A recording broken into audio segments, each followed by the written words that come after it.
اب جہاں پر بڑی ہپڑ دپڑ میں، بڑی تیزی میں، جلدی میں پی ایم ایل این کی طرف سے یہ بل لایا گیا ہے عدالتی اصلاحات کے نام پر، جو کہ وہ پہلے بھی لا سکتے تھے، لیکن آپ ٹائمنگ دیکھیں کہ کس وقت وہ لے کر آ رہے ہیں۔ ساتھ میں جو پرائم منسٹر صاحب شہباز شریف صاحب کی طرف سے جو جسٹس قاضی فائز عیسیٰ صاحب کو ریلیف دیا گیا ہے، جو ان کے خلاف پینڈنگ ریفرنس تھا اس پہ، وہ 1 سال تک انہوں نے ریلیف نہیں دیا، اب جا کر دیا، تو اس کی جو ٹائمنگ ہے وہ ٹائمنگ اس کو مشکوک بنا دیتی ہے۔ اور جو یہ بل لائے گئے ہیں عدالتی اصلاحات کا، جس پہ اعظم نذیر تارڑ صاحب بڑا فخریہ کہہ رہے ہیں کہ جی ہم نے تو یہ وکلا اور بار کی بڑی یہ ڈیمانڈ تھی، ہم نے ڈیمانڈ پوری کر دی ہے، تو ڈیمانڈ آپ نے پہلے کیوں نہیں پوری کی، آپ کو جا کر ابھی کیوں ڈیمانڈ یاد آئی؟ اس وجہ سے کہ اس میں آپ کی میلافائڈ انٹینشنز ہیں، آپ کی بدنیت ہی ہے، اور بدنیتی بھی مبنی یہ بل لایا گیا ہے۔ فوری طور پر آپ نے یہ قومی اسمبلی میں لایا، فوری طور پر آپ اس کو قائمہ کمیٹی میں لے کر گئے، فوری طور پر پھر اس کو لا کر دوبارہ اس میں ایک ترمیم بھی کی گئی، اور وہ آپ نے محسن شاہ نواز رانجھا صاحب کے ذریعے کرنی تھی، لیکن پھر وہ محسن داوڑ صاحب کے ذریعے ترمیم کی گئی، اور اس ترمیم کے ذریعے آپ نے یہ شامل کر دیا کہ جی پہلے بھی ماضی میں بھی جتنے بھی از خود نوٹسز ہیں اس کے اوپر بھی اگر آپ اپیل دائر کرنا چاہیں، ریویو پٹیشن پہ جانا چاہیں، ریویو میں جانا چاہیں، نظر ثانی جس کو کہا جاتا ہے، اس میں آپ جانا چاہیں تو آپ جا سکتے ہیں۔ یعنی کہ اس میں تو پھر جہانگیر خان ترین صاحب بھی مستفید ہوں گے، اس میں نواز شریف صاحب بھی مستفید ہوں گے، اور اصل فوکس تو نواز شریف صاحب کا تھا، اور پاکستان پیپلز پارٹی نے بھی اس کے اوپر کمپرومائز کر لیا ہے اپنے اقتدار کے پیچھے، یعنی کہ اقتدار کے پیچھے وہ بھی مان گئے ہیں، ٹھیک ہے کہ جی ہمیں کوئی اس پہ اعتراض نہیں ہے۔ اس کے بعد پھر آج اس کو فوری طور پر قومی اسمبلی سے پاس ہونے کے بعد اس کو سینٹ میں پیش کیا گیا، سینٹ میں پاس ہو گیا۔ اب صدر پاکستان عارف الوی صاحب کے پاس 20 دن ہیں، پہلے وہ تقریباً اس کو 10 دن رکھ سکتے ہیں اپنے پاس، اور اس کے بعد وہ اعتراض لگا کر بھیج سکتے ہیں کہ جی اس کے اوپر آپ دوبارہ سے ریویو کریں۔ ریویو کرنے کے بعد اگر اس کو دوبارہ سے قومی اسمبلی سے پاس کر دیا جاتا ہے اور پھر جاتا ہے تو وہ اپنے پاس اس کو 10 روز رکھ سکتے ہیں۔ اگر وہ 10 روز تک اس پر دستخط نہیں کرتے ہیں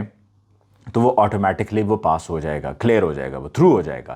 تو 20 دن کا ٹائم ہے صدر مملکت عارف الوی صاحب کے پاس۔ اچھا، اب اگر یہ جو قانون ہے جس میں ہمارے اسلام آباد کے بیورو چیف ہیں، ڈپٹی بیورو چیف ہیں علی شیر صاحب، ان کی جب گفتگو ہوئی تھی صدیق جان سے تو انہوں نے بتایا کہ علی شیر صاحب نے جب اعظم نذیر تارڑ صاحب سے یہ سوال کیٹیگوریکلی پوچھا کہ جی کیا اس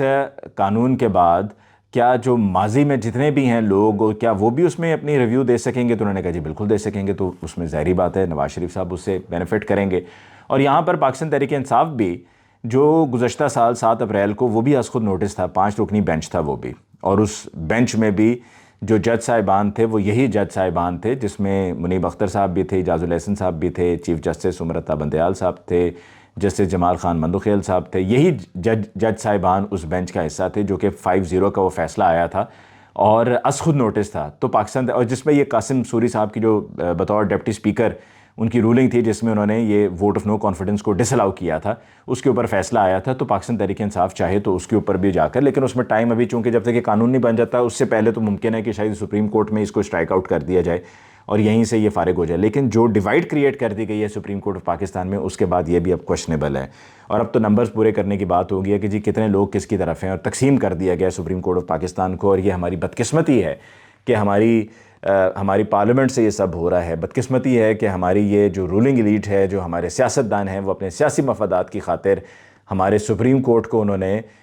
داؤ پہ لگا دیا ہے، سپریم کورٹ کی ساکھ کو داؤ پہ لگا دیا ہے، اور آئین اور قانون کے ساتھ کھیلا جا رہا ہے، کھلواڑ کیا جا رہا ہے۔ یہ ہماری بدقسمتی ہے، اور ہم یہی دعا کر سکتے ہیں کہ اللہ تعالیٰ ان سب کو ہدایت دے، لیکن سپریم کورٹ پاکستان میں پاکستان تحریک انصاف بھی ریویو میں جا سکتی ہے اور اس معاملے کو لے کر دوبارہ سے کہہ سکتی ہے کہ ٹیک اپ کیا جائے۔ ساتھ ہی ساتھ جیسے کہ میں نے آپ کو بتایا کہ قاضی فائز عیسیٰ صاحب کو کوشش یہ ہے کہ کسی نہ کسی طریقے سے تقسیم اتنی بڑھا دی جائے کہ قاضی فائز عیسیٰ صاحب کو ستمبر کی بجائے ابھی فوری طور پر امرتا بندیال صاحب کی جگہ چیف جسٹس آف پاکستان بنا دیا جائے۔ یہ وہ کوشش ہے جو پی ایم ایل این کرنا چاہتی ہے، اور نقصان یقیناً ہمارے ملک کا ہے۔ یہ آئینی معاملہ ہے، قانونی معاملہ ہے، اور عوامی معاملہ ہے، کیونکہ عوام نے اپنا ووٹ کا حق استعمال کرنا ہے، جس سے پی ایم ایل این گھبرا رہی ہے اور ان کے پاس کوئی جواز نہیں ہے۔ کیونکہ اگر ان کے پاس کوئی جواز ہوتا تو وہ دیکھیں نا کیا جواز بنتا ہے کہ ابھی آپ اپریل میں کہتے ہیں کہ آپ کے پاس پیسہ بھی نہیں ہے، آپ کے پاس سیکیورٹی بھی نہیں ہے، تو آپ کے پاس جا کر حالات، آپ کے پاس کیا پیمانہ ہے کہ جس سے آپ یہ کہہ سکتے ہیں گارنٹی کے ساتھ کہ اکتوبر میں 8 اکتوبر کو جا کر سیکیورٹی بھی ہوگی، پیسہ بھی ہوگا، سب کچھ ٹھیک ٹھاک ہو جائے گا، کوئی دہشت گردی نہیں ہوگی، سب امن ہوگا؟ آپ کیسے کہہ سکتے ہیں؟ یہ تو سب صرف ایک وہ مفروضے ہیں، اور یہ مفروضے ہیں، اور انہی مفروضوں کو ابھی بنیاد بنا کر اگر اس میں سے اس آزمائش میں سے پی ایم ایل این گزر جاتی ہے تو انہی مفروضوں کو بنیاد بنا کر اکتوبر کے قریب پہنچنے پر بھی الیکشنز کو مزید آگے دھکیلا جا سکتا ہے، مزید اس کو تاخیر کا نشانہ بنایا جا سکتا ہے۔ اور مریم نواز صاحبہ آئے روز اپنی آڈیوز اینڈ ویڈیوز کے ذریعے جج صاحبان کو انڈائریکٹلی نہیں ڈائریکٹلی تھریٹ کر رہی ہیں کہ جی یہ ہو جائے گا اور ایک اور کوئی نہ کوئی ویڈیو اور آڈیو آ جائے گا۔ اگر خود ڈائریکٹلی نہیں کہتی ہیں تو جو ان کے ساتھ ان کے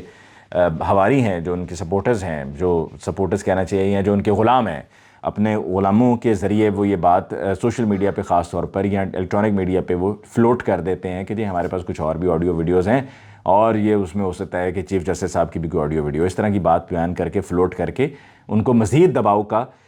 شکار کیا جاتا ہے۔